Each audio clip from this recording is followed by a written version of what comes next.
Hello, and welcome to this week's look at action and stunts on film and television. How are you?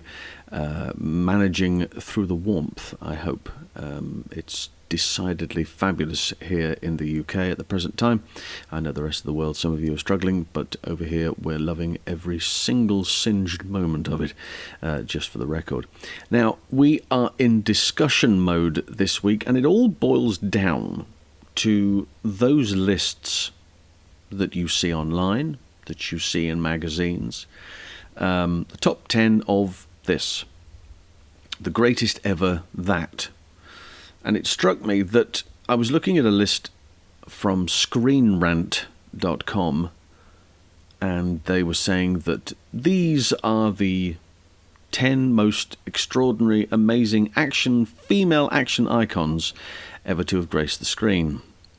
And you look at it and you go, okay, I'll accept that if that's what you want to say.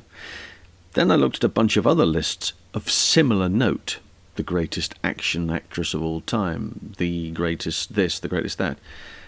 And they're all different. And I really struggled to find why. If you're going to make an ultimate list that is evidently going to make a claim that this actress is better or more qualified in this role or has had more action experience than these other ones, then why have this one who isn't in it at all and that one who's in it more than once? It's all confusing. I don't know, I needed to get to the bottom of it, and I needed to have a discussion with somebody who is very familiar with the world of action and female icons. So I got in touch with my good friend Dr. Lisa Funnell, and she does this for a living, you know, the whole understanding of action, women in action, women in film. And so I thought, well, we'll have a discussion with her, and this is how it went. All right, so we'll start at the top then, and we'll have a look at some questions, as I say, which may give us a better inkling in regard to the status of action icon in this respect. What is, in your opinion, an action icon? We've got lots of definitions which vary, but do you have something that you go, no, that's my standby reference? I don't think I have a definition. I think an action icon, it stems from what it makes you feel, right? For me, when I watch an action film that moves me and a performer that moves me, it literally moves me, right? When I'm watching them, I feel my stomach start to tighten. I feel like that kinetic energy that I myself am starting to move along with them. So there has to be that believability in their performance, right? Even if it's corporeal authenticity, sort of the guarantee of the real, we know that they're doing their own stunt work. But even if not, seeing them in specific shots where I can see their face, see their body, for me, the action icon component means that you have to be identifiable in the action that you're performing, right? So that there was some training, there's some background going into it, and there's a believability. And then, of course, you are aided as a performer by the way that the film is shot and edited. Right. And there's a lot of external influence that kind of comes together with a great piece of music. And these are the scenes that are memorable. And I think for me, there are moments when if I can hear a piece of music from a film and I can think about the performance that's taking place on screen and I make that connection, that to me is something that is memorable. And so it's hard to say. It's also what type of broader influence does an action icon have? Is it something that's temporary in the moment, a great one-off film where you're just like, this is just a phenomenal performance and I'm excited? Or is there something more memorable in the long run? So for instance, is this some figure or archetype or performance that has a broader influence, moving it, expanding outward? So you've done something here, and then it's like Trinity in the Matrix. And then there's all these offshoots that look like Trinity from the Matrix that are stylized the same and choreographed the same, right? That's icon level status as well as is the performance itself, but like the cultural relevancy, is that even a word? Relevance. We'll just go with that. Yep. The relevance of it. And sometimes you don't even know it in the moment. It's something that we look back upon on maybe 5 years down the line, 10 years down the line, and we can look back and see how much of an impact that it had. So on the strength of we'll use Trinity as an example there, on the strength of her character in The Matrix, other movies then go, that's the type of character we're looking for. Yep. And the casting of that then is important, particularly because you're trying to, you can't use Carrie-Anne Moss, but we can find another actress who could probably pull that off and work it as well as. Absolutely. And I look at Kate Beckinsale in the Underworld films. She has sort of the same bob haircut. She's wearing the same tight outfit. It's a look. Yeah. It's a look. It's a very distinctive look. And there are a lot of women who come afterwards with that distinctive look. Although I find it interesting when we talk about Carrie-Anne Moss and we look at the influences going into the Matrix films, there's a lot of Hong Kong influence. Yeah. And their gunplay films, which then sort of takes us back and the question then, is this really Carrie-Anne Moss being this icon, or are we looking to a different cinema system and a different source of inspiration upon which we're having maybe a rearticulation, a copying, reappropriation, depends on how you want to look at it, or just expansion of that image moving forward. Okay. So if we, let's take an action icon of some shape or form. And if, let's say you're the action icon, right? So we're asking you the question. If your career isn't action based, but you find yourself in a franchise where action is prevalent, does this constitute the same status? It's interesting because I think about action women in Hollywood, especially early on. I'm talking 80s and 90s. Mm-hmm. And we see gender played a role in your identification with action. So for men, you would have people like Sylvester Stallone, Arnold Schwarzenegger, who were clearly identified and defined by the action genre, right? And they would do film after film after film. They would build a star persona with some variations. And then in order to prove themselves as actors, they would then step outside of that. So they would do a comedy role, for instance. So a film like Oscar, which I love with Sylvester Stallone, or Twins for Arnold Schwarzenegger, right? Stepping outside, playing off of that, even that star persona. We expect these hard, tough men, and yet they're playing off of emotionality and comedic timing. Mm-hmm. And that makes it even more enjoyable because you see them playing against type. But when it comes to women in the 80s and the 90s, they're not readily identifiable with the action genre. They tend to be actors who came from dramas or from other genres. And then for them to prove that they were really strong performers, they would step into the space of physical action. They would undergo some sort of action makeover. They would perform in whatever capacity, whether it's maternal masculinity or something else. And then they would step outside and go back to dramas and romances and other types, never being fully identified. And so the question is, does that show your expansiveness as a performer, right? The ability to take on different types of characters, different types of roles, do it in a way that is believable, and then step out. Whereas I would say by the time we hit the late 1990s, early 2000s, we see more women becoming more readily identifiable in action films, that there's a stronger alignment, and you see actors with multiple films and their star persona being defined by being in the space of action. So I think it depends on the era that we're talking about in terms of these women. Do they step in and out, or are they fully identifiable with action? Yes, I think that's connected with a point I'm going to make later on. But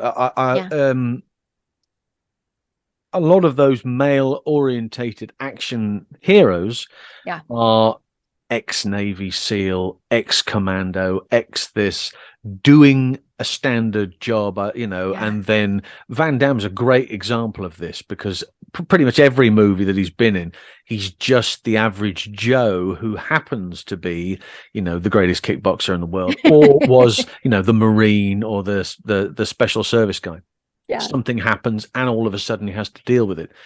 Whereas the female approach was often the damsel in distress in respect of that particular character, who then, through her own mettle and determination and not being put in a situation where she has to accept all of this, fights her way out of it and gets through the story. And that's changed now. You know, you look at the characters now, they're ex-special service, they're ex, MI6, they're agents, they're this, they're that, and they're all coming together to do a whole thing. It's like everything's been spun on its head. Would you say so?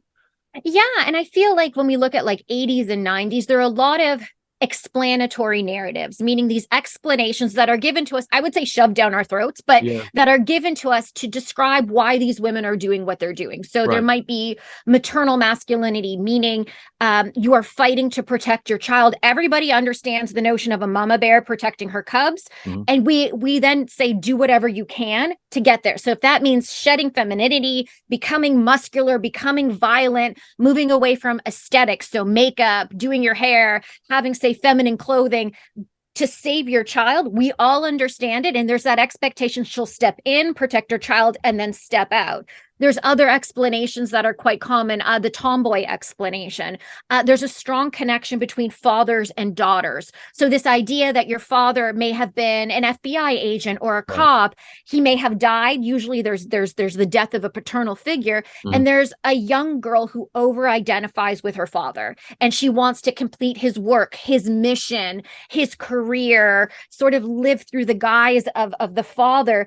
And so she's justified of being in this space, this action space, because she identifies with her dad. And so sort of through the patriarchal line, there's this acceptance that she can step in this space to continue the work. And it's interesting because usually when I think about, at least I've watched a lot of Chinese martial arts films, there's the identification of the mother and the son. And yet in this case, it's oftentimes the father and the daughter. And so there tend to be a lot more explanations, I would say, to your point, in the 80s and the 90s, explaining, like, why is this woman doing it? Whereas when we start to see greater integration of women in various military spaces, the rise of women in the ranks, when we want to talk about, say, the FBI, the CIA, MI6, and all those areas, then we're seeing the normalizing. Like, we're just accepting women are in these ranks. So it makes more sense for these women to then sort of come in and be part of the team. We don't just have to explain away her exceptional status.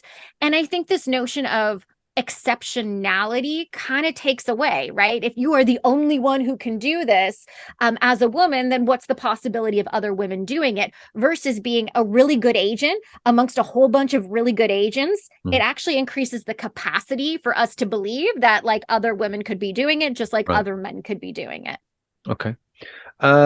Let's look at it from an actress perspective for a second. What appeal do you think must offer as an actor? Let me restart that question, because I've read all the right words, but not necessarily in the right order. That's awesome. I suspect that's something that's going on in here currently. Let me try that again. What appeal must you offer as an action icon to not only the cinema viewers, but also those who'll be seeing the movie further down the line, either on Blu-ray or on streaming? What has to happen for an actress to be able to deliver for the audience long term? I think number one is commitment to the role. Okay. Whatever the part is. So that means, from an acting perspective, understanding the motivation for the character, the root cause, understanding all of the waves and the phases of the storyline, and how you as an individual performer can connect with those. So sort of finding the truth in yourself to make sure that the performance on an emotional level is going to be authentic. And it's very important that I put the emotion before the physical part, because we oftentimes think of action stars and action icons as being bodies in action rather than performers. And I think it's very important that the ones that move us the most can convey emotion with physical activity at the same time, and convey that emotion broadly, right? We're captivated by the action, but we're captivated by the character in action. So I think that emotionality and that emotional commitment is step one. And then if you're committed, then that means I would expect and hope that there would be a commitment to training. I love seeing, those, any sort of marketing or reels at the end of the film showing me the training process that goes into it. I find it fascinating, right? So we see actors in one capacity, we see their commitment in all of their training. It's not like I haven't seen all of the training, for instance, for all the people who play Jedis and Star Wars and the lightsabers. I find it fascinating watching them train off screen, with regular swords, and then seeing, okay, this is how the lightsaber then is sort of superimposed on it, but seeing them train and the time and the effort and attention that goes into, even if it's 5 seconds on screen, 10 seconds of screen, the skill set has to be there. And that's oftentimes why actors, I think, can continue on in action-oriented roles, because they're developing their skill set. So it's not just the acting chops, it's the physical skills required in order to pull off those moves. So I think I need both. I need the commitment emotionally and the work that is done, but I also want to see and know the commitment physically to the skill set to perform, at least the ones that you show up in. Now, you and I have talked about a lot that there's a lot of stunt individuals, people who work in stunt work, who also never get the credit that is needed. And so if I'm going to give you a compliment, I think one of the things that you have done so brilliantly is draw attention to the people and the individuals who are also performing alongside the stars who get all of the attention, and that the reason why action films have become so good and increasingly good is because of these performers that are really they're training alongside the stars, but they're also taking on all of the risk. When something is too dangerous for an actor, sort of the top billed actor, to do, that work is then impressed upon stunt individuals, stunt men, stunt women, stunt people at large. And sometimes we don't think about their work, their effort, their risk in order to give us those action-oriented moments. And so maybe, and I don't know, again, I'm not too familiar about the relationship between the performer and the stunt worker. There's a lot of pictures of them on set together and working together, but I would like to think that there would be also a strong connection there. So maybe that's my third component, is that. Absolutely. And I think that a very good example of, if I may throw one into the ring, is Scarlett Johansson and her work as Black Widow and in the various franchises that have followed in along with that. She works exclusively with her stunt double, Heidi Moneymaker, or Renee Moneymaker, the both sisters doing the work on her behalf. And it's not just, they have done some stuff, which I think is on YouTube, and it's not just stunt performer and actor. It is very much we sisters together doing our thing. Let's go and have coffee and let's do this. And incidentally, they work through the routine. And Scarlett has been said by a number of individuals, particularly these pair, that she's as good as we are with this particular weapon or this particular thing. She could happily do it, but she knows very well she's not allowed to do all of it. But her ability and drive, determination, which is what we're driving at, is second to none. So for her to get inside that character and know, I have to be able to do this and sell it, to the audience. And I think that's very interesting when we look at that type of thing, because not that long ago, 30, 40 years maybe, the idea of a character of that nature, or any nature, throw a stick at any of the names that we'll have a look at in a bit on this list, from 30 or 40 years ago, and you would find that their only real boxes that needed to be ticked was that they looked fantastic and that they could fill a cinema screen based on maybe the previous television work that they'd done, or maybe a movie that they had been in. So it for me, I think it's come on leaps and bounds. I don't know whether you would vouch for that, or whether you have an opinion on it. I don't know. I mean, I don't want to take away from some of these early action icons, because when you consider what you're working up with and against, I mean, we have so much benefit right now of a genre that has been defined, script writers who figured it out, CGI that can fill in the gaps, a lot of editing, we know the power of soundtracks. And so I feel as though maybe I'm just an 80s nostalgia. So, I mean, I have to put my bias out there. Love 80s music. We were talking about watching the X-Files, and I was thinking to myself in like season 1, the piano being used in the soundtrack. And I'm ooh, this is so Silence of the Lambs, early FBI-esque era. Like, I like, because it's so pared down, it's very nostalgic for me. Yeah. And so I feel like we have come leaps and bounds and moved forwards.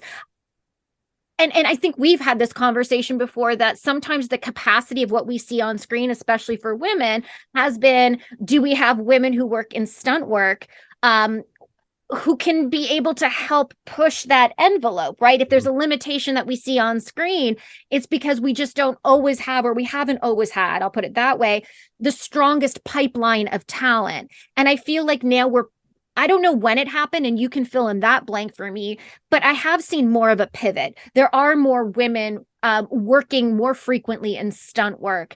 And I think that that's an exciting thing to see, that,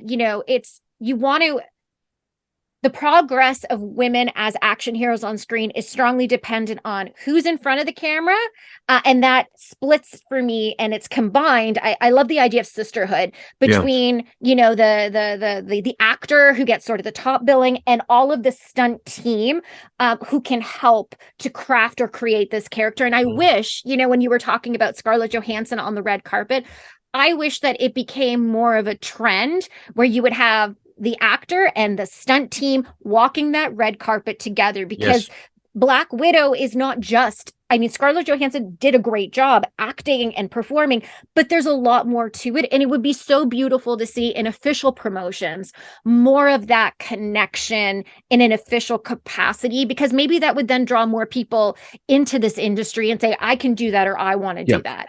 I think maybe over the last 10 or 15 years, there has been a considerable push in that direction, where for the first time we've seen YouTube has kind of taken over as being the first place where you see stuff for a particular picture. All of a sudden they're throwing a promotion at you, and it's a YouTube exclusive, and you'll see the actor and the stunt performer discussing, oh, I would do this, and oh yeah, I've been doubling him for a while, or I've been doubling her for a while, and we've been doing this thing.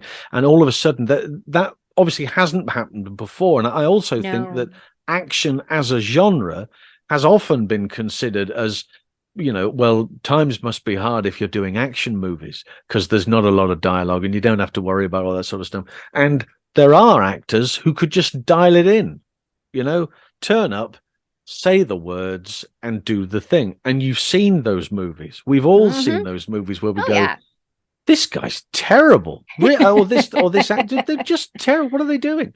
And yet now there seems to be huge amounts of more commitment, because it's not only delivering the lines, it's doing this, and you're doing that fight, and you have to get these moments ready. And then from that, you then lead into the same, because you're doing a one-er now.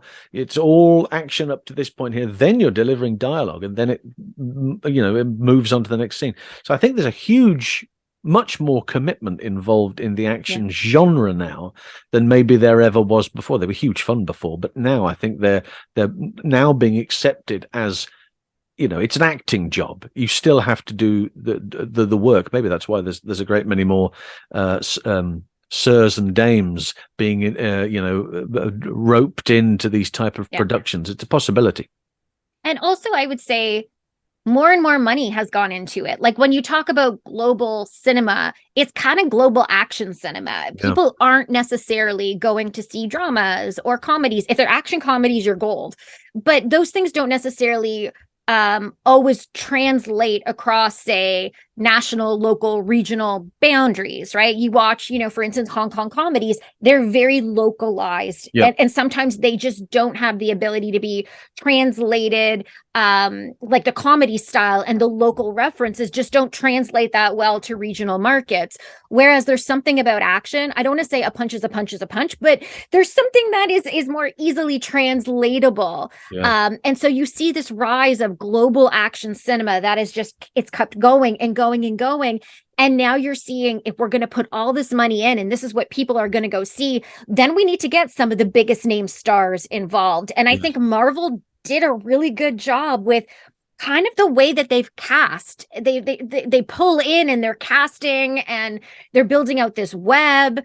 And I think Marvel has done a lot for the mainstreaming within the acting community of these types of, at least, superhero movies, which, again, when we talk about people rolling their eyes at movies, it's not just action movies, but the subgenre of superhero movies I don't remember people talking about like the first Super Mario Brothers or any of those things that we watched in the Well, 80s and the they 90s with any like respect.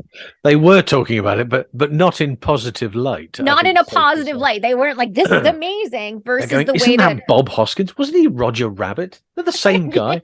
Yeah, it was. yeah. Yeah, the Yeah. Cockney Mario brother. That was it.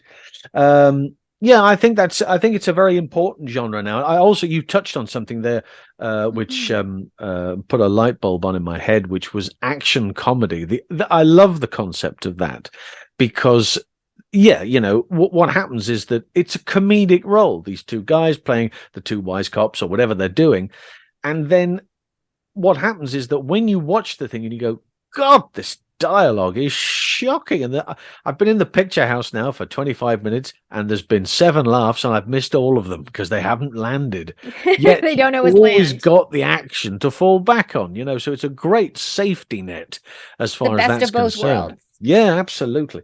Well, on that note, Okay. the reason that we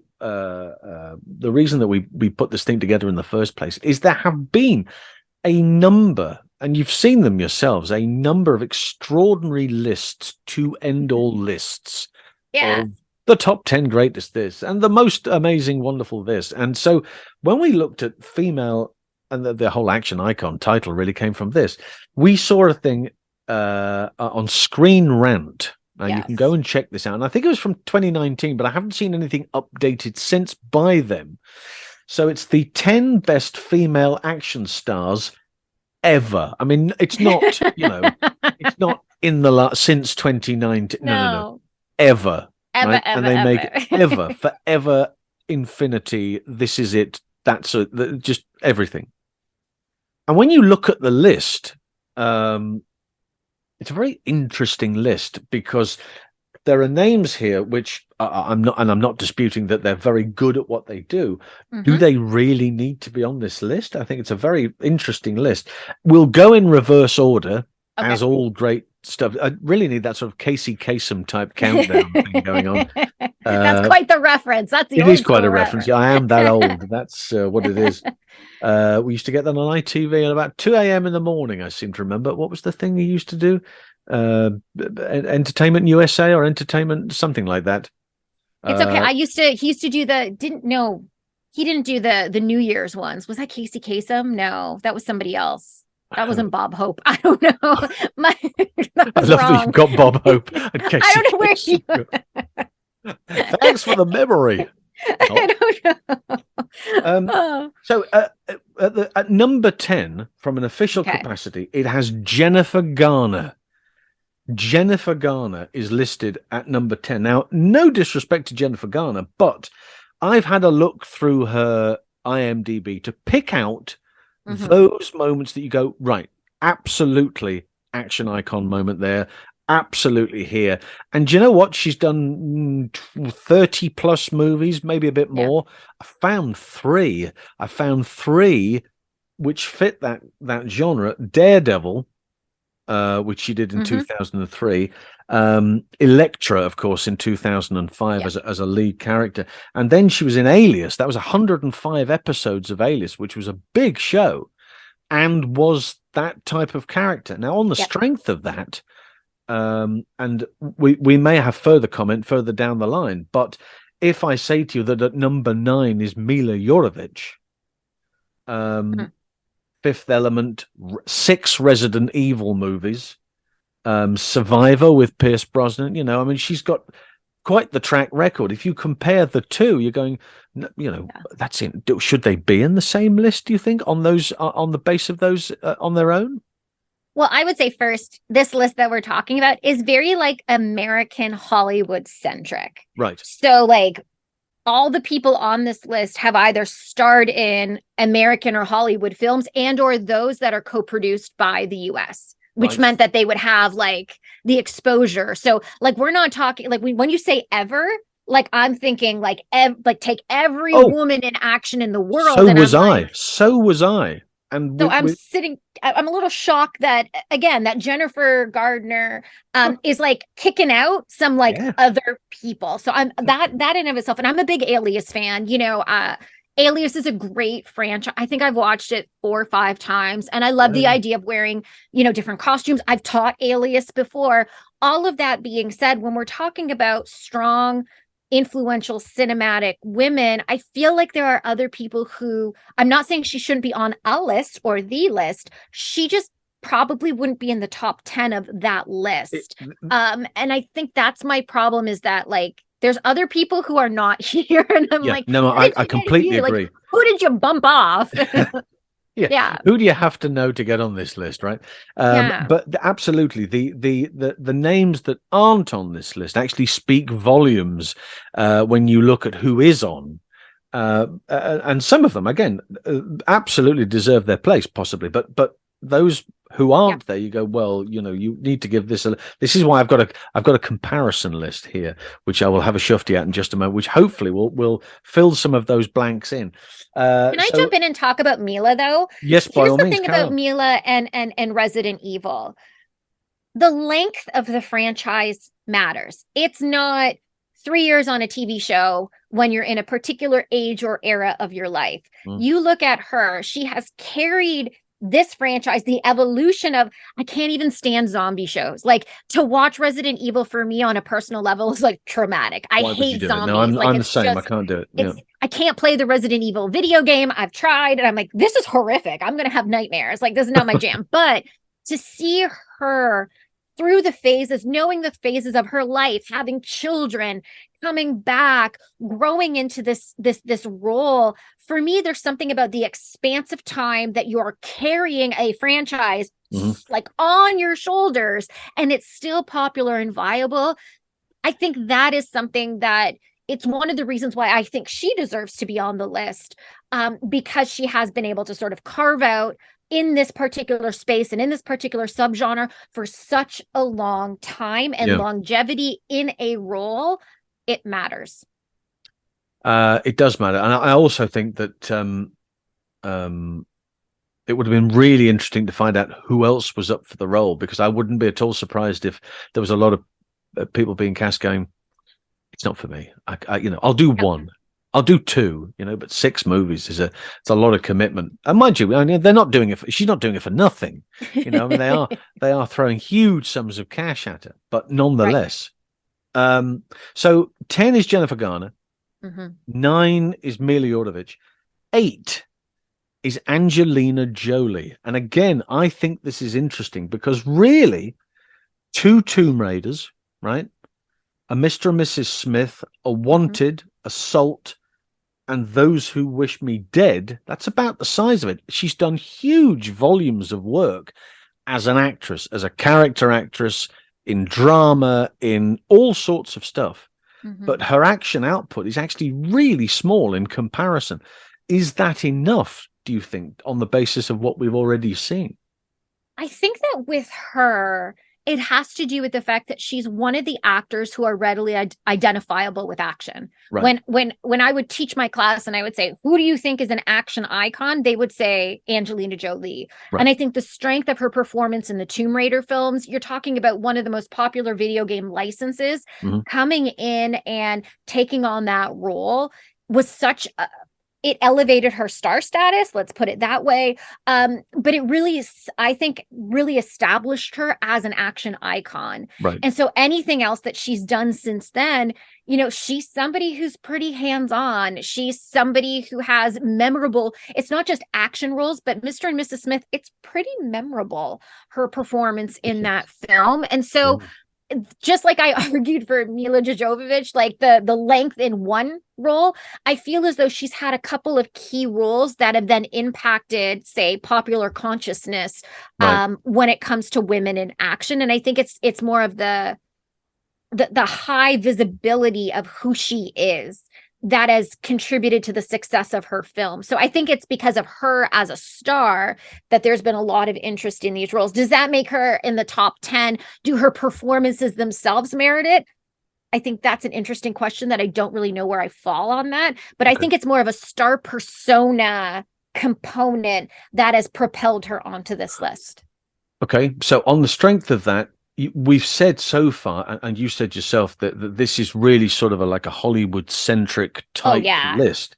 And then you look at who's at number 7, and that kind of blows the whole thing out of the water, because at number 7 is Zhang Ji, who is, a huge, and with the greatest respect to Michelle Yeoh, is a huge Chinese cinema star, Hong Kong cinema star, Crouching Tiger, Hidden Dragon, Rush Hour 2,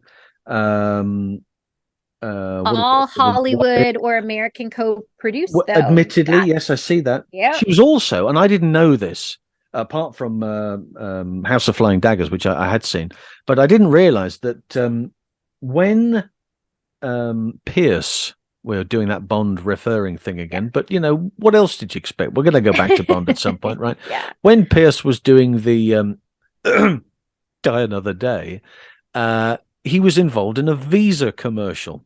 You may have seen the Visa commercial. It's the one in the rickshaw, and she's the passenger. And I didn't realize this at the time. And but her status globally is extraordinary, and yet, and these are just some of the animated highlights. Really, if you look at her IMDb, it's extraordinary, because the output of work that she's been involved in, and pretty much massive amounts of action right the way down the line. And to get to a number 7, you think to yourself, in comparison, maybe that's telling. Yeah, and she's had roles that are, so that's why when I said it's like American Hollywood centric, I don't know who wrote this list, but they probably have seen it, because when you have the American distributors, then you have access to sort of these high caliber wuxia pen films, right? Sure. I think that if you watch her performances, especially when you think about Crouching Tiger, Hidden Dragon, where she was sort of a new star, right? Yeah. She's in that film with Michelle Yeoh, and Pepe Chang, who was a huge star from the 1970s, always kind of plays now the maternal master. There's a lot of passing of torches in this, but Zhang Ji comes in, and her performance is dynamic. Her emotionality is dynamic. Right. She, like Michelle Yeoh, was a dancer. That's her background. Yeah. And there's something so strong about seeing these Chinese language stars who have this choreography background perform martial arts in a way that is so fluid and dance-like. And the wuxia pen is all about, like, these are chivalrous swordplay films. They're all about grace. Sometimes there's death-defying sort of feats that you do. So you're running up walls. There's a lot of wire work. And there's something about the cinematic moments that I've seen her in that are so beautiful and so memorable that you just sort of sit back in awe. And that's what I think an action icon should do, is sort of have you captivated. Again, the emotionality, the physical performance coming together in a film that moves you in a really powerful way. And so she got really great roles, but she performed the heck out of them. Yeah. And I think that is why she is on this list. And I think she is deserving, as someone who has written about Crouching Tiger, Hidden Dragon, has taught it. I find her ability, especially how early on in her career she was when she has these breakout roles, she did a pretty stellar job. I still think that the output that happens in Chinese cinema is a huge way, and because similarly with certain mainstream actors in Hollywood or Britain, you see somebody and you go, okay, I don't care what the movie's about, but this guy's in it or this girl's in it, and I'm going to sit through it because normally they're pretty good. And in China, that is almost tenfold. That she's in this, it's going to be sensational. Full stop. They've already made their decision before seeing the picture, purely based on who is in this picture and her track record already. So from an output perspective, it's absolutely staggering. Yeah. We did touch briefly on this. The next actress in here, Kate Beckinsale, is in number 6. And again, and in answer to your previous question, I don't know who wrote this list. I think it was an intern, or it was done during lunch, possibly. Or it's fandom. This is completely fandom based. Yeah, right? It's fandom based, I suspect. But really, to be on a list of the 10 greatest icons ever, right, and to have done and from an action perspective, again, that's that they made it very clear. Female action stars, right? She's made 5 Underworld pictures. Sure. And apart from that, if you're looking for action, that's it. There is nothing else. Now, I don't know what the turnover from an Underworld picture would be. I've seen maybe 2 or 3 of them. For me, they're all a bit same.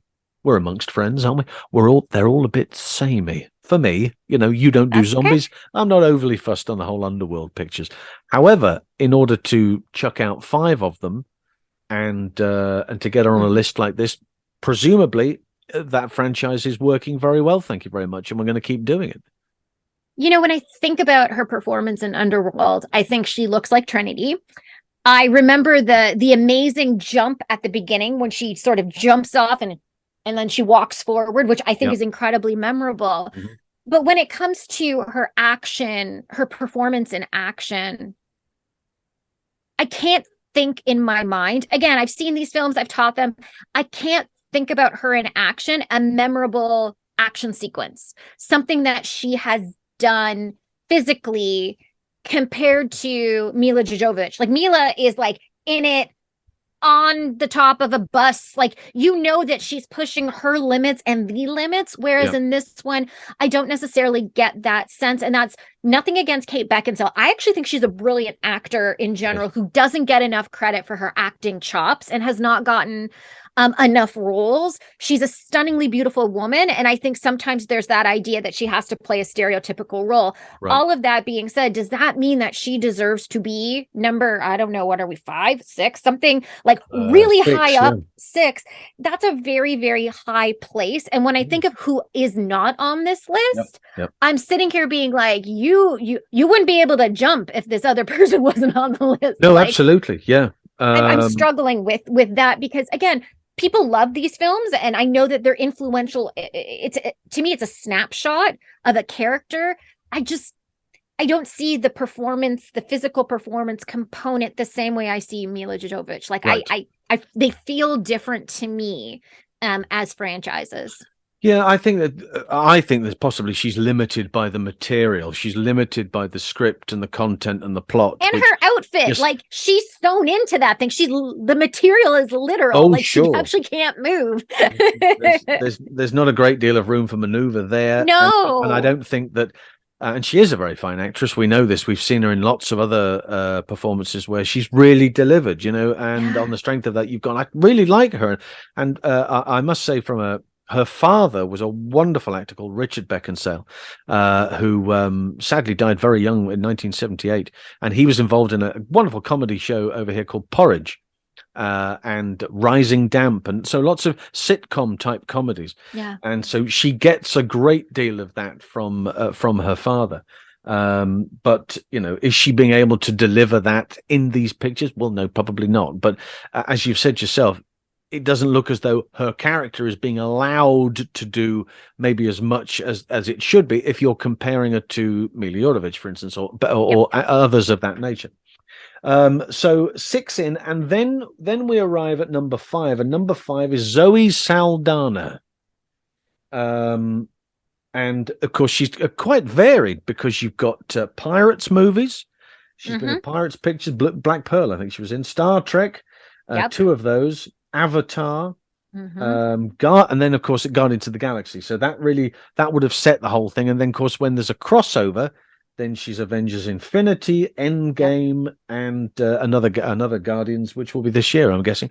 So I can see where that is. And again, do you think that her and her character, from this icon perspective, obviously these are the pictures that fall into action icon, do you think that position is warranted based on what we now know? I would also add to the list Colombiana, where it's just her. Right. I think she's quite a compelling action woman. Mm-hmm. I think that she is cast in some pretty big action movies for a couple of reasons. Number one, she can emotionally deliver. She's a phenomenal actor, like through and through. She delivers a line, I believe it. She's in distress, I believe it. She wants to motivate me to feel something. I believe it. So acting chops galore. I also think that she has the physical component. And I remember many years ago, she was in a ballerina movie. And so like she definitely has a dance background. I can't remember what it was, but it was that's when I first saw her, and she was able to perform that role. Was it The Next Step? Something like that. Okay. It was some teen movie, but I watched it because I was young at the time. But I feel as though she has the capacity to really pull off any choreography that's brought to her and do it in a way that is emotionally compelling. And the fact that she is in Avatar and Guardians of the Galaxy, some of the biggest franchises that are out there, I think that's quite telling. I would say on the other side, I think one of the concerns that I have about those roles is the fact that she's like CGI'd or her skin is painted. Oh, that's and right. Yes, yes. I think that's something to keep in mind when we have, women of color being put into these positions where there's then an excessive amount of paint on their skin. There's a critique there about notions of color. Okay. Again, big roles. I would like to see her in more action roles that don't have her being CGI'd or being painted on, so that we could get a better sense of her as a performer, because I think she's phenomenal. Absolutely. But just on that point, if I may, Yeah. I mean, she would have known that the character that she was portraying, yeah. etc., was obviously going to be blue, let's say, and therefore there would be a huge amount of that. Do you think that doesn't take anything away from her performance, though? Sure. No. That's more of my critique of the film. So I'm thinking here of Lupita Nyong'o, who's in, pick one of the Star Wars films. Was it when she played yes. the woman with the glasses, and it was all CGI'd and animated? And I sat there thinking, not another film where we have an amazing actor, a black actor in a major franchise, and we don't get to actually see her. Okay. We see a CGI'd version of her. So this is sort of me tapping into broader trends that are happening in cinema and mainstream franchises, where we're talking about diversity, we're talking about inclusion. Sometimes I like to see people and their beautifully pigmented skin being put forward. Okay. Well, on the strength that now our next two, then on the strength of that, maybe this will make a great deal more sense. The next one is Michelle Rodriguez, and obviously a huge part of the Fast and Furious franchise. She was in the first one. Yep. She did a Resident Evil. She did the first one, I think. Yeah. The first one, and then she was in. What was really confusing about the titles of Fast and Furious movies? The first one is called The Fast and Furious, right? And then the other one that she's in is called Fast and Furious, but it's not I don't know. She's in Machete Kills and Machete, which are two super pictures. So 1, 2, 3 Resident Evil pictures, and then a Fast 6, a Fast 7, a Fast 8, a Fast 9, and the upcoming and out Fast 10, plus a Dungeons and Dragons. And it gives the impression that, I mean, again, she's done other work, but she seems really comfortable in this action genre. Yeah, and it's one of those things where I don't know how many of the Fast and Furious movies I've seen, to be honest with you. Like, I've seen a bunch, I'm you don't kind need of like to see all of them. They're all kind of the same. And like, I think I've hit maybe 6 of them ish. Right. I know that the number 2 was Tokyo Drift, and that one, like, it was something different. 3 was Tokyo Drift. 3 was Tokyo concentrate. Drift. Yes. Really? No, yes. It wasn't number 2. No, what was number 2? I think it was Dumberer and Dumberer, Fasterer and More Furiouser. It's there is a comfort in the role. It would be one of those things where, would I consider Vin Diesel number 5 on a list because he's in Fast and Furious? Yeah. And I'm not sure my answer would be yes. No, I don't know how memorable.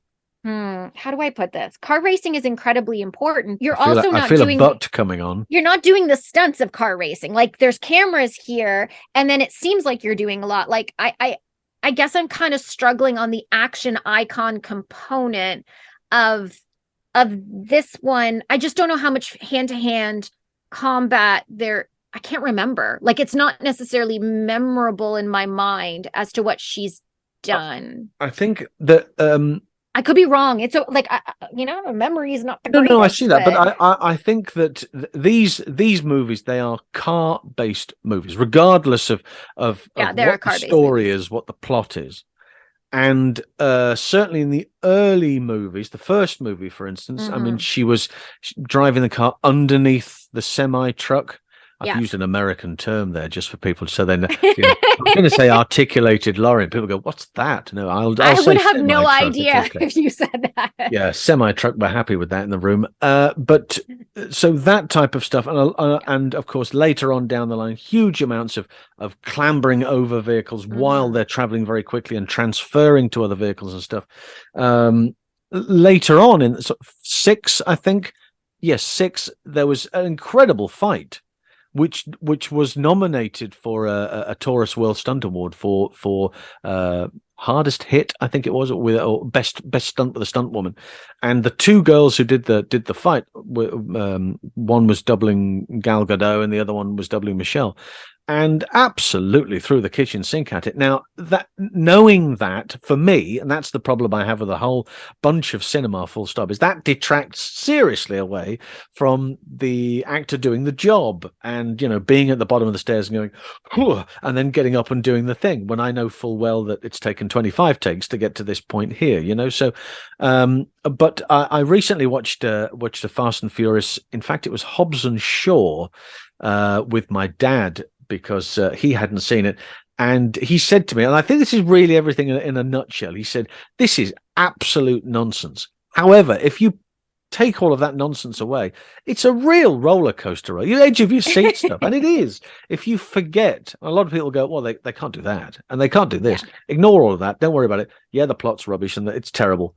But just get immersed in it. And I Yeah. think that is maybe where the nugget for Michelle actually lies, in the fact that Yeah. she maybe has done this as well and has said, "Well, yeah, I've got to play this character, but from an audience point of view, they just want to see me do this and do that, and I'm prepared to let it all wash over me." Maybe it's got to that stage. Maybe. I'm Well, still like, the prosecution rests, my lad. I'm just like, yes. It's so hard because like I feel like I can make an argument for one person and make the exact same argument again. Like that, like what I say for Mila is that she holds and carries a franchise, whereas with this, I just don't feel like she's strong enough No, as a character and as a presence for me to and sit there she's and be not in like, all of them. No, and that's she's right. not in all of No, them. no. And when you said Gal Gadot, I'm like, Gal Gadot's pretty influential. So it's one of those things where I don't know. I think I would like to, honestly, for to be in a top 10 list, I would like to see her, and who knows if she will do it, because I think she's a great actor. I'd Mm. like to see her in more action films that are centered around her. That being said, I don't know what role availability is. I don't Yeah. know what the casting is. Like there's a whole bunch of things that we just don't know about, roles she's gone for, maybe has gotten, hasn't gotten. This list itself is very white. I'll throw that one out there. Well, And so like, is this inclusion one to talk about sort of ethnic diversity, because we've got Zoe Saldana, we've got Zhang Zi, or is this a list based on absolute merit? And that's my question when it comes to this. Are there other actors who should be on this list who are not even being recognized at all? well, let's look at the next two then, because I think that this is maybe where the key to all of this lies. Okay, here we go. So at number 3, we're in the top 3 now, right? So Michelle was at 4. At number 3 is Pam Grier, and Pam Grier is, for me, hugely responsible for that central female character, regardless of color. It doesn't make a blind bit of difference, but the purpose, and during those 74, 75, 76 period, I mean, she was chucking movies out left, right, and center. They were like the old Ealing comedies. They make you want one a day, really throwing them Love out. it. Foxy Brown and lots of these extraordinary, but not a huge amount, but massively influential. That's the point. They're massively influential. And I know that you say like regardless of color. I think it's because she is a beautiful, strong Black woman in Oh, sure. action who's just giving us images and opportunities and really pushing down barriers in her representations. And then on top of that, she's badass. Her characters are just phenomenal and mesmerizing and influential. Like, she is somebody who is moving me and getting me very excited just because of probably the barriers in casting up to this point, knocking it out of the ballpark in performance, and then still at this point really being influential moving forward. Like, people look back, like, we're both sitting there being like, yeah, that's the reaction I should be having when you're putting people on this list. So I take back my comment about the nature of this list because I forgot that she was on it. That makes me feel a little bit better, where I'm like, But certainly, and even though many of and these are her leading roles, right? In these blaxploitation pictures of that period. She's carrying influential. Coffee, Foxy Brown, Sheba Baby, Friday Foster, right? 4 movies. Yes. And now she was in a whole bunch of other movies as the supporting cast. You know, she'd pop up here, she'd pop up there. But on the strength of these 4 pictures, she carried these 4 pictures. And on the strength of that, you know, then you've suddenly got the door open for a whole bunch of these other actors who can go, well, if she can do it, I can do it, you know, and that's got to be the whole thing. And I think that's a very, very important. Just a very small quantity of leading action roles. And they are some action roles. There's no doubt about that. There's a huge amount of action going on, and she's right there in the middle of it, giving it the beans. But then you look at what's come after that and thought, well, if it wasn't for Pam Grier, you certainly wouldn't be doing the job you're doing. So I think that's it. Yeah. That, and I think we're both very passionate about, like, I feel this in my gut. Like, you said her name and I was like, yeah. Yeah, exactly. Like, there wouldn't be other action women if it wasn't for her. And you talk about breaking glass ceilings, breaking down barriers, visibility. You know, when you talk about someone who could be an action role model, it's Pam Grier. Like, I'm happy with that. Like, I'm sitting here being like, yeah, put her on the list and put her high. And on the strength of that, again, we now look at the number 2 spot, which makes complete sense when you look at it, because it is Michelle Yeoh, you know, really working hand in hand with actors like Cynthia Rothrock, for instance, in those early on pictures, double handers, lots and lots of work from the Hong Kong bases. And again, the similarly with Pam Grier, would you have the action based or the action the female action icon as we understand it today without Michelle Yeoh? No, and that's why she should be number 1. Right. I'm going to be bold. I am bold. Everyone knows I'm a big fan of Michelle Yeoh. You know, you talk about a true action icon, comes onto the scene in the 1980s, Hong Kong action. You know, she has a background as a dancer. She's paired up with Cynthia Rothrock, who is a martial artist and a trained martial artist. Watch Yes, Madam. And tell me that you're not moved. And then here you have her in film after film after film, showing her proficiency with weapons, different weapons, the rope dart, which is always my favorite thing when they start putting it around and then she kicks it in, and you're just like, you can't fake her ability to use a rope dart when you're shooting her doing it. Then you have her leaving Hong Kong cinema, going into a brief retirement when she got married, divorcing, coming back in the 1990s to great critical acclaim, fighting alongside, you know, Jet Li and Jackie Chan, having to fight for cinematic space, you know, going to directors and saying, I don't want to play this type of role. Fighting to have her characters on screen, not tolerating the BS that was existing at the time, being shown in the outtake reels for doing her own stunts, getting injured, then jumping into James Bond, which is the big crossover film, being the crossover star from Hong Kong action to make your way into Hollywood, dealing with all of the issues of casting that came after that, the stereotypical issues in Hollywood and crossing over. And then you see her in Crouching Tiger, Hidden Dragon, absolutely brilliant. She's had a string of other films. You see her jumping into Star Trek and making people being excited about Star Trek, playing a good character and a bad character, showing us depth and range. And then, of course, having is it called Everything All at Once? Everything Everywhere All at Once. Winning an Oscar award, the first Asian woman to win an Oscar award. Mm. And there's physicality in that role, but there's a lot of emotionality. And I'm getting chills because why? The amount of adversity that she has had to undergo, the barriers that she has had to cross, the sexism and the racism that this woman has had to face, and she has moved forward with grace and kindness. You know, they always say don't meet your heroes. I don't think I'd be disappointed if I met Michelle Yeoh, and seeing somebody in their 60s still kicking butt, getting us excited, blasting out barriers. There's nothing more iconic than somebody who is doing that. And for that reason, Michelle Yeoh deserves to be number one on this list.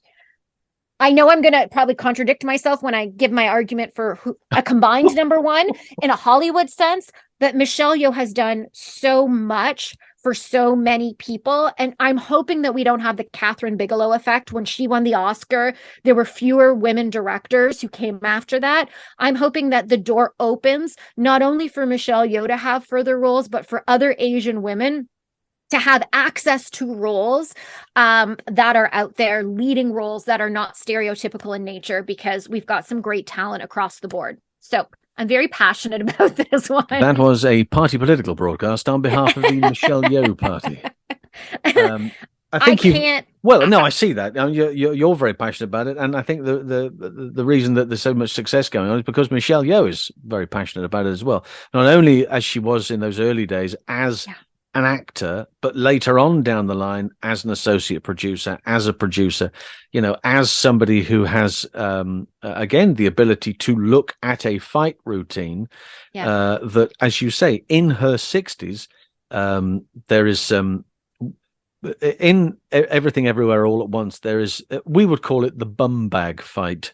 But in the States, it's called a fanny pack fight, and they make it very clear, and it's very odd. But nonetheless, it's a very complicated fight, and everybody who is cast in that scene is a stunt performer. Why? Because they are the only people that can react fast enough to Michelle and to the other characters, Key, who's in there as well, who can relate as quickly to that. That's why, as you know yourself, she brought her stunt team with her from Hong Kong to work on the Bond over here, because she didn't have to slow everything down, which is what Jackie Chan found when he was doing Cannonball Run over in the States, where he suddenly had to go really slowly for everybody to react. So that sort of thing, you know, and many of the names on this list, as we've touched on before, wouldn't be anywhere near a cinema screen if it wasn't for Michelle Yeoh and her passion about the whole thing. Knowing what we know now on these 9 others that we've looked at: Jennifer Garner, Mila Jovovich, Angelina Jolie, Zhang Ziyi, is that right? I always call her Zhang Ji, but I could be wrong. That'll do for me. Zhang Ji. Chinese Kate is not that good. Yeah. Kate Beckinsale, Zoe Saldana, Michelle Rodriguez, Pam Grier, and Michelle Yeoh, to suddenly find that at the number 1 spot, and again, I'm not big noting this at all, but I find it absolutely fascinating.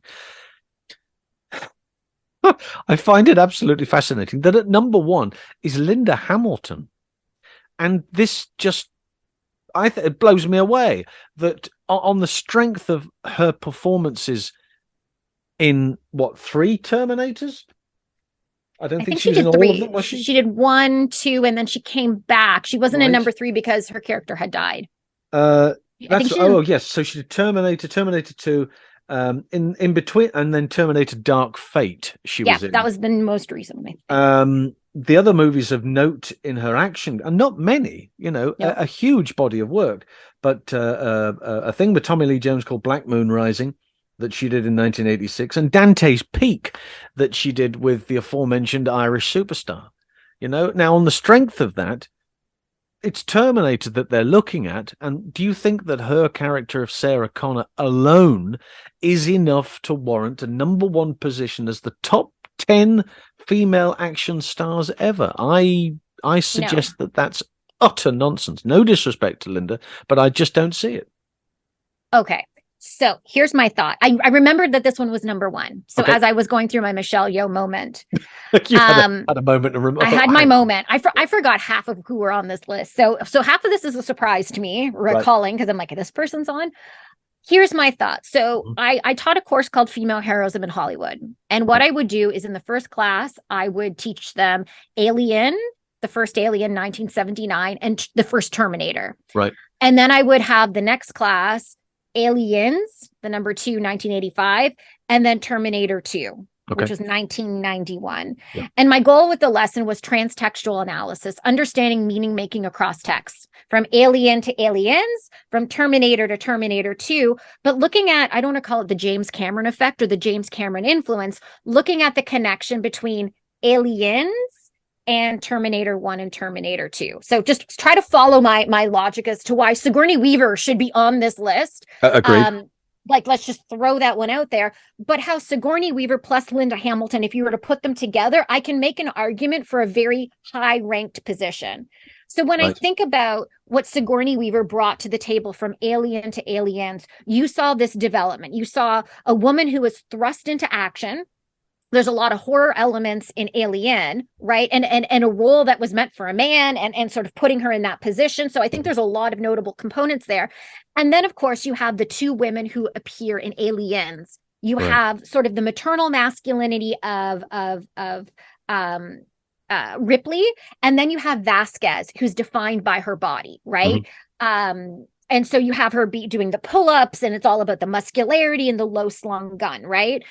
When I look at, and James Cameron wrote and directed that, when I look at the transfer from Terminator 1 to Terminator 2, again, you have a woman thrust into action. You have, what I like about these films, attention to the trauma, the mental trauma, the PTSD associated with it. I think it's an important component that kind of gets lost in a lot of action films. Like, this is traumatic when you're thrown into action. And when I see Sarah Connor in Terminator 2, I see an amalgamation of Ripley and Vasquez put together.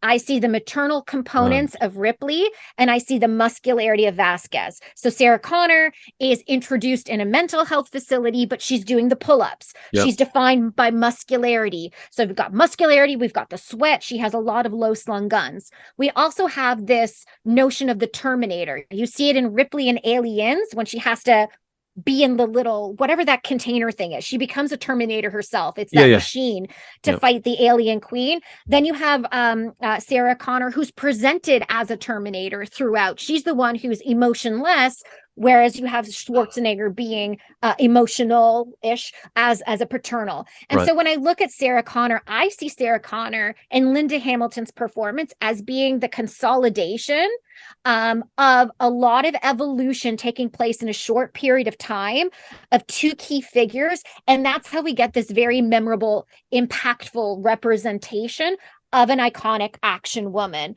But without Ripley, we wouldn't have Sarah Connor.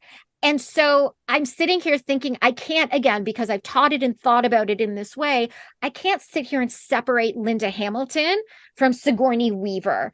And if you were to put them together and say, you want to know what, Lisa, number one, we're going to put Sigourney Weaver plus Linda Hamilton together. We're going to put both of these and say, number one is both these women put together for their contributions to Hollywood action from 1979 to 1991. I'd still think Michelle Yeoh should be number one, but I could probably argue for a number two spot if you were to put them together, just because I love Michelle Yeoh and I'm going to fight till the death to say that she should be number one. But I mean, I wouldn't fight you as hard if you put those two together and said, here you go, Lisa. This is the negotiated position. Okay. 2 points. Firstly, without question, that's possibly one of the most powerful speeches I've ever heard in my entire life. Secondly, it's almost as powerful as the one you did earlier for Michelle Yeoh. So, you know, you're ticking boxes and doing the whole 9 yards. Now, on the strength of what we've just ascertained, based on those 10 and your passionate speech there in connection with Sigourney Weaver, can I share with you another website called thethings.com.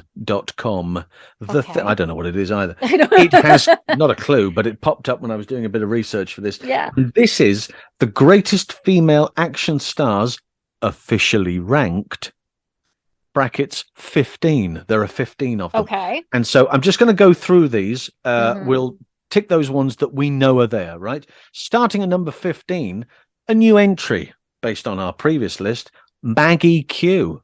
Maggie Q, right? She's not on any other list. She's on this one. Live Free or Die Hard, Mission Impossible 3, Dragon Squad, Rush Hour 2, and the Nikita TV series, right? Let On alone its own, everything there's a she body did of in work Hong right there. Kong. Like she did so much. So I wrote a book on Chinese language warrior women. She's in the book because she did have her start over there. She couldn't really get the roles over here. Right. She does have genuine roots in Hong Kong action, being a performer over there, coming over. She's really impressive. Yeah. I like the fact that whoever wrote this list has put her on. Well, this is the interesting fact, is the comparison between the two lists, the one we've been through. This list makes me happy already. Okay. And this one, right? Okay, so we now know that Maggie Q is officially in the list of the greatest female action stars. At number 14, Mila Jovovich, right? Yeah. Still, bear in mind that in our previous list, you know, she was, what was she? Further down the line? Was she further down? No, she was number 9. Number 9. And she's number 14 here. At number 13, you ready for this? Lucy Liu, everybody. Now, a name that, you know, when you look at it, Payback with Mel Gibson as a central character, not the star of the picture, but a central character. The Charlie's Angels pictures clearly have got her on there as well, and the Kill Bill. And then, I'm reaching possibly here, but I mean, Elementary as being the Watson, you know, to the Holmes. So, but really, when you look at everything else that she's been involved in, it's comedy, it's drama to a point, you know, but she dabs her toe in the world of action, and all of a sudden she's on the list, you know. What do you reckon? If you were to put her at 15, I don't think I would put her above the other two. You can't tell me that Lucy Liu is more of an action icon than Mila Jovovich. I don't know what world we're in. And even when you look at Charlie's Angels, like Charlie's Angels, there's a lot of wire work and fancy camera angles. Charlie's Angels were just a lot of hard work. Never mind to watch it. Never mind being in it. And but yes, I see even that. the sword play of Kill Bill. I mean, Lucy Liu plays a relatively minor role. That's more of like Uma Thurman and her training for it. And so like, I don't know about Lucy Liu on that. No, absolutely. I just don't know about being above the other two. I'm not saying she shouldn't be in the top 15-ish, but I don't know. I reorder that. What I will also say, and we've mentioned her just there, Uma, not on this list at all. Okay, well then that, you know what I mean? Like, you know? So that I see that there's that's interesting that Lucy makes it and Uma doesn't, and Uma was doing the whole thing, right? Yeah. So Maggie Q, Mila Jovovich, Lucy Liu, Kate Beckinsale then turns up at 12, right? You're not going to like this. Michelle Yeoh turns up at 11. Okay, this list sucks. This is wrong. 11. I mean, that's based on what we now know. That's heavy stuff. Also, at number 10, beating Michelle Yeoh, right? Gal Gadot. No. Now, I don't see that myself, but from an official perspective, she's in, what is she in? Fast 5. No, she's Wonder in Woman. Fast and Furious, Fast 5, Fast 6 and 7, Batman. So it's pretty much the Wonder Woman role carried through a number of, apart from the Fast and Furious, Batman versus Superman, Wonder Woman, Justice League, Wonder Woman 84, Justice League, the other one, Red Notice, which I saw, which was huge fun, and then of course Fast 10. So it's effectively 4 characters she's played in that period of time. Your feelings, Doctor, on this one? Okay, and moving on. I'm still back at Michelle Yeoh being so low below. What? 11th? I know. Okay. Here's the thing. I'm not saying that Gal Gadot hasn't done a lot when it comes to superheroes. You know, carrying the character of Wonder Woman, it's a very high profile role. I know that it's had a lot of influence. But that being said, to be this high over action icons who have played these more formative roles for a longer period of time, I would say if you put her lower on the list, I can understand an argument if you were to like, she's 14 and Michelle and Lucy Liu is 15. Yeah. Maybe I could be like, okay, maybe those are the up and comers, those who have had a little bit of success now, and we'll see where they will go. But to say that you're an action icon and the best ever, when we talk about greatest of all time and we're like, Meryl Streep, why? Because Meryl Streep didn't just do one film or two films. She has done brilliant film after brilliant film. And you're sitting there being like just challenge anybody else in the room to be as good as Meryl Streep. You can't, exactly. Right? Based on the strength in the body. So is there something to be said about like the length of your career and the fact that Gal Gadot is benefiting from all the hard work that a lot of these other women put in? Oh, without question. Yes, absolutely. To make the genre be what it is. Yeah. No, I see that completely. Yeah. And clearly, as we've decided there, the superhero franchise has been massively. It's a massive contribution to her being on this list, most certainly. I'm not saying it's in connection with anything else, but a huge body of her work has been as Wonder Woman. Yep. Also at number 9, right? New entry, number 9, Charlize Theron at number 9. You're apoplectic right now, aren't you? Look, you're waving your arms about. You're absolutely contorted with hatred. No, it's the opposite. I'm shocked that she wasn't on the other list. Well, this is what I said. New End wasn't on the previous list, and now all of a sudden, shocking she's to me. mid-division. Yeah, and I mean, I've taught Aeon Flux before, looking at her in the performance. A bunch of people just go, "Oh, really? That was terrible." It was huge fun. I loved it. That was great. It was great, and to know that she went to Cirque du Soleil in order to train and prepare for it. Then you look at a film like Mad Max, at Fury Road. She as Furiosa, I'm getting chills. There's something about that performance. There's something about that film that always strikes a chord with me. I thought she was absolutely brilliant in that film. And to know that there was such conflict between her and her co-star on set to be able to still deliver that type of role. And then we were talking about Atomic Blonde. You and I, we had talked about Charlize Theron, Atomic Blonde. And the way that film and she's such a beautifully stunning woman, how they kind of match with her, they show the grit and the realism that happens when you go through a lot of like physical trauma. Yep. So you have her in the ice bath, you see the bruises on the body, and then even the bruises on her face. And then you see it being, masked over with femininity, sort of wearing your womanliness as a mask. And there's such great clothing and style in that film, masking sort of the trauma that she experiences. And I love the fight sequences. Using your heel as a weapon is just everything. The car scene is brilliant. But for me, the best part, and I know that there were probably cuts in between, but the representation of that scene where the camera follows her going up the stairs and fighting in all of the different rooms. Yep. It shows the grittiness, that it's not like cha. No, it's embodied, and it's gruesome, and it's hard, and it's visceral. And I watch that film and I'm sitting there being like, oh, like this is taking it up a notch.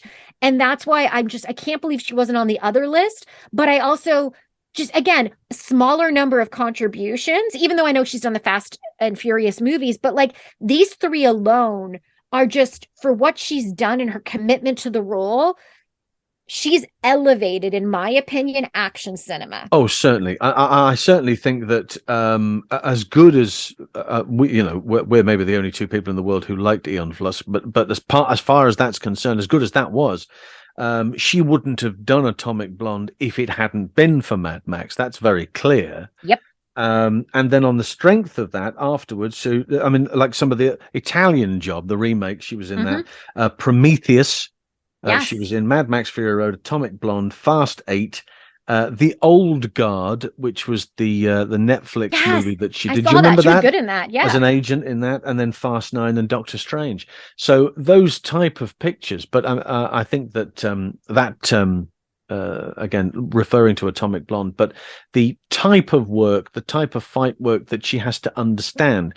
We were talking earlier about the Chinese stars and their understanding of dance, because they went to the Beijing Opera, and so their understanding of dance, their understanding of movement, their understanding of choreography. And as you said yourself, it's not just 3 moves and then cut.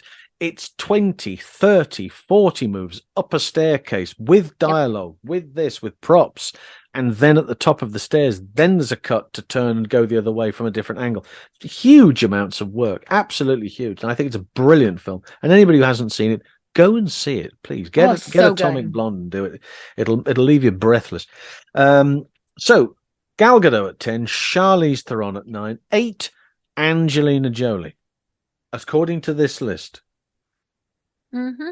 Yeah. I don't know. I think there's some shuffling that needs to happen of this list. There's a strange thing happening. And again, look at where we are. Look at what we've done. At number 7, Zhang Ji. I mean, I'm glad she's on the list. She's on the list, and she's further down the list. And then, interestingly, at number 6, and compare this to the previous list, Linda Hamilton at number 6.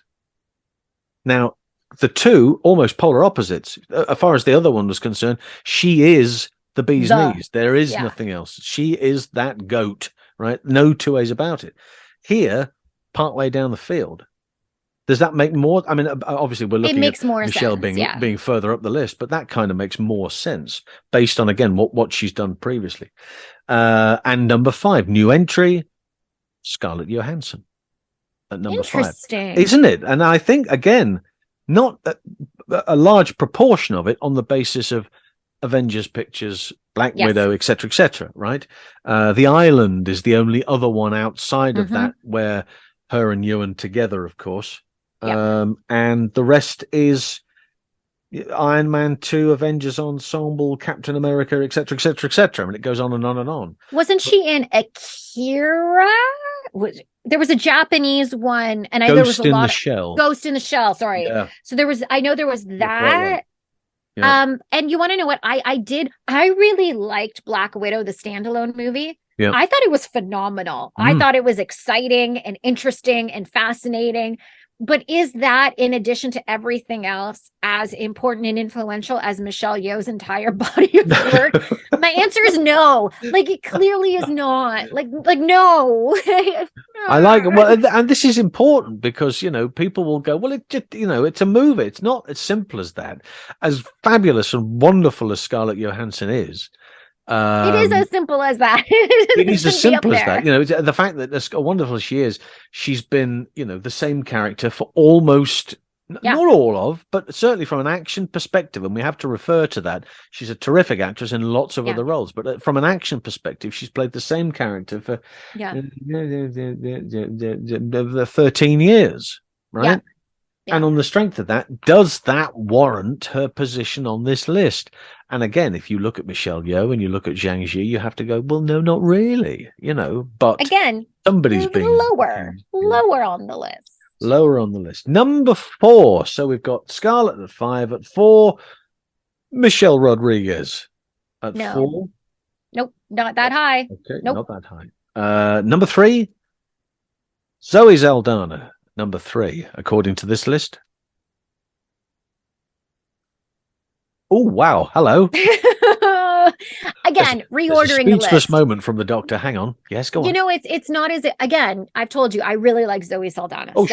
Throwing it out there, I think that she deserves to be in the top 10. I just don't think I'd be top 3. Right. No, I think that's fair. I think that, this is a learning exercise based on, that's why I thought that the looking at the first list was fine, but we needed comparison.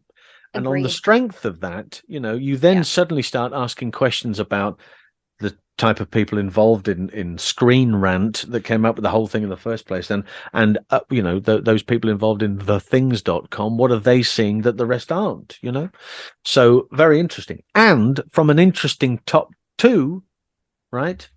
At number 2, grab on your hose and pull. Pam Grier in at number 2, right? Again, that kind of makes a great deal more sense. Yeah, and the thing is, she for me is she's done a lot. Yeah, and I think that the influential nature of her roles in her career. Now, should she be above Michelle Yeoh? No, but I think for me, she's definitely a top 5, top 3-ish, depending on who's in the list. definitely. she's definitely someone who has done a lot, and I think she needs to be high up to be recognized for that. I discovered Pam Grier very late. I discovered her in Jackie Brown. I fell in love with her in Jackie Brown, and then Yeah. went back and watched the whole night, everything she's done, and I just think she's spectacular. She's a doctor now.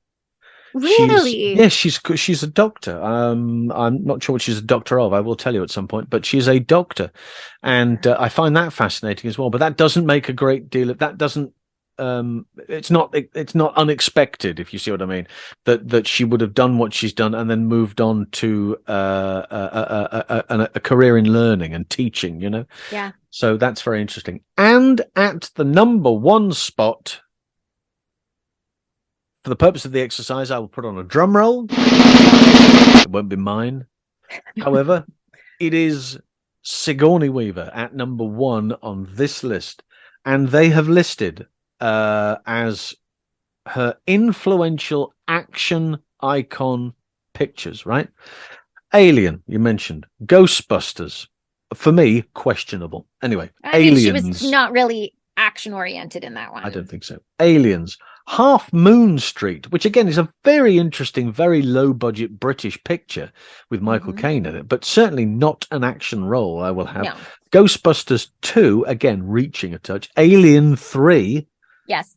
Copycat, which is interesting. Again, Oh, not I saw necessarily it action. years ago. Yeah, good thriller, I think. Thriller. I don't know if it was action. I don't think it's action either. And then Alien Resurrection in 97, they have got down, and that they have said that's her body of work when it comes to action.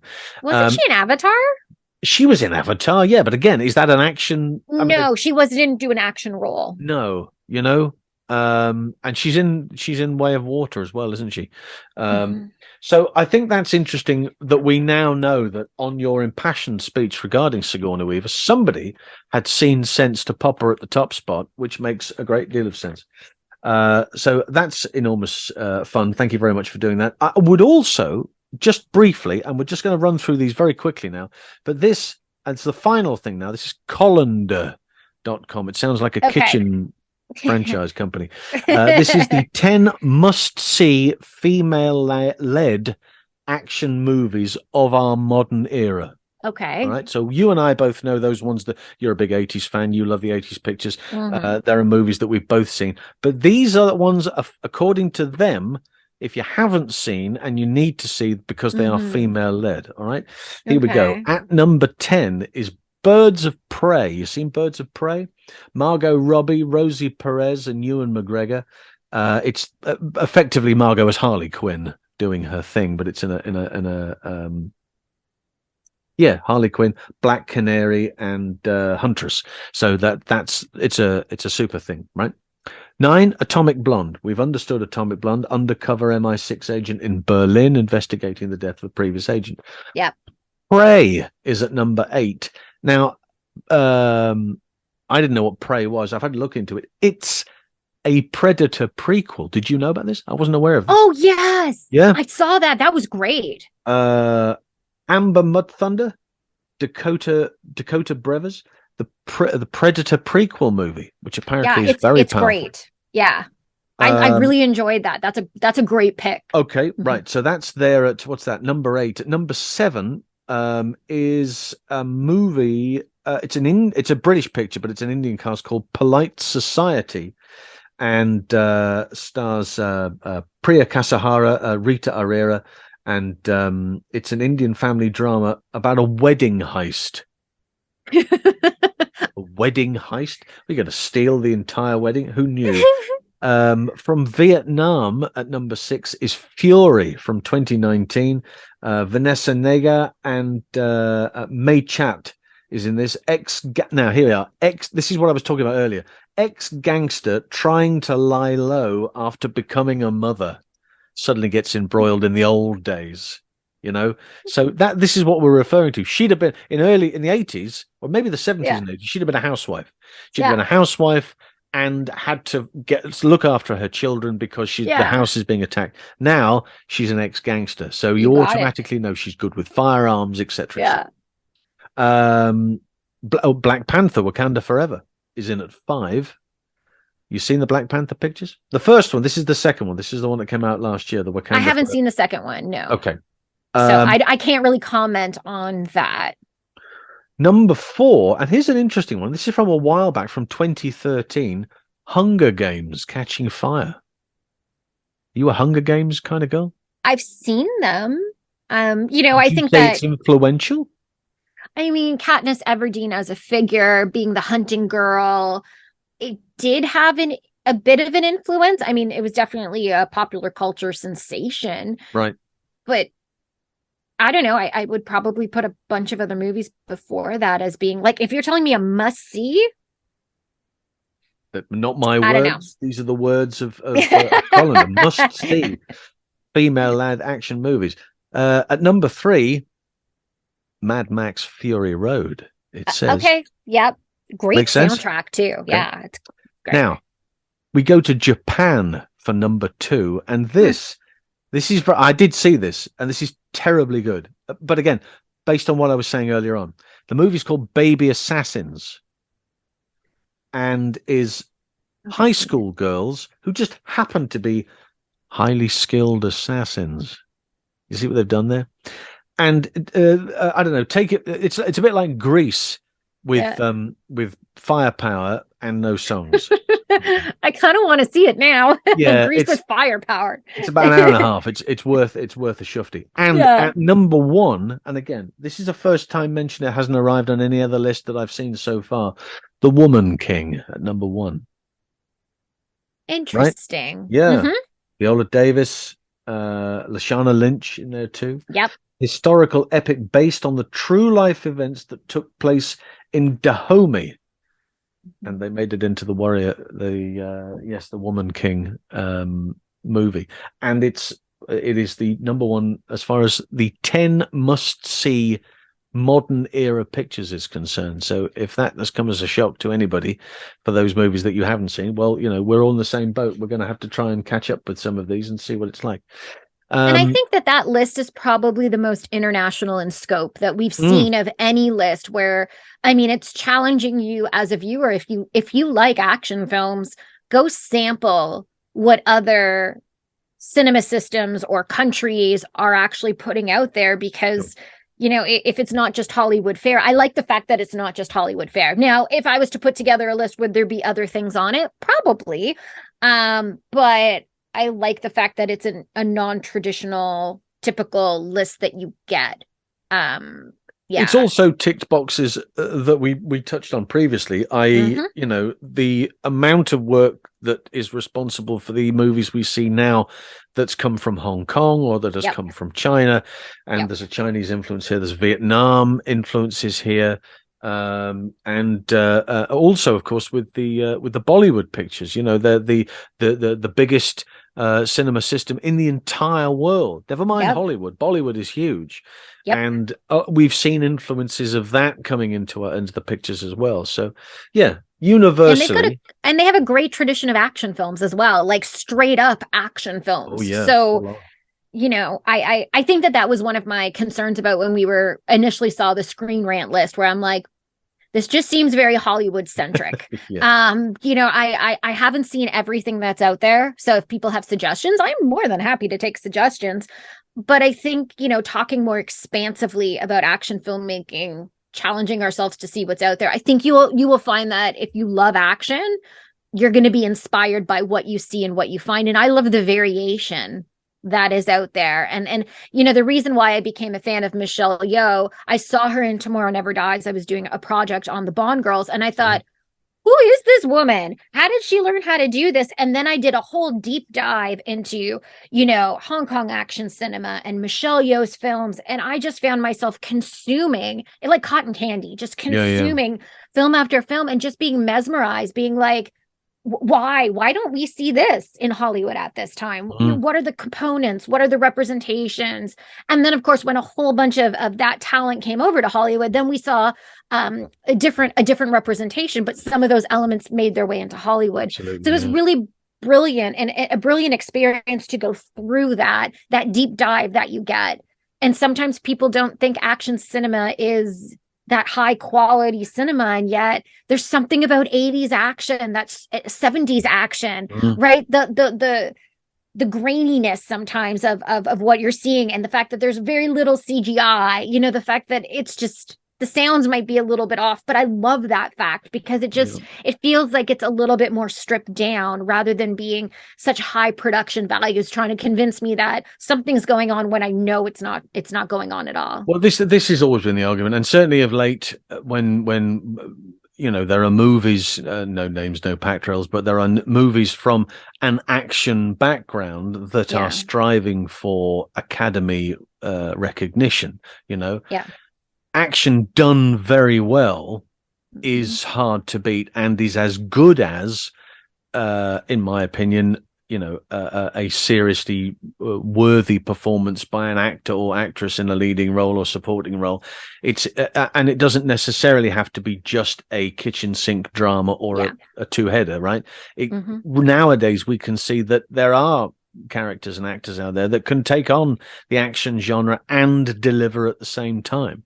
And I sincerely hope that at some point that will be recognized, but for the present time, that's not the case. But anyway, we've done what we can to try and break down some of those barriers, and I would like to thank you enormously for doing this, because I'm a huge fan of yours, and you are the person to go to when it's in connection with female action icons. My address book when it comes to female action icons contributors, bit small, if the truth be known. You are the only name in it, and therefore I don't really need anybody else if that's the case. But it's been an absolute joy. Thank you for doing this. It's been fun, and now I have to think about what we've talked about for a while and try to process everyone else's list. Like, why? Brain scramble for a bit longer, but for now, Lisa, thank you very much indeed. Right, there you go. That's it then. We've put everything on those lists and many others to bed. It's done. All right. So if you're going to make a list in future, you're gonna say, no, these are the top 10, or this is the best ever.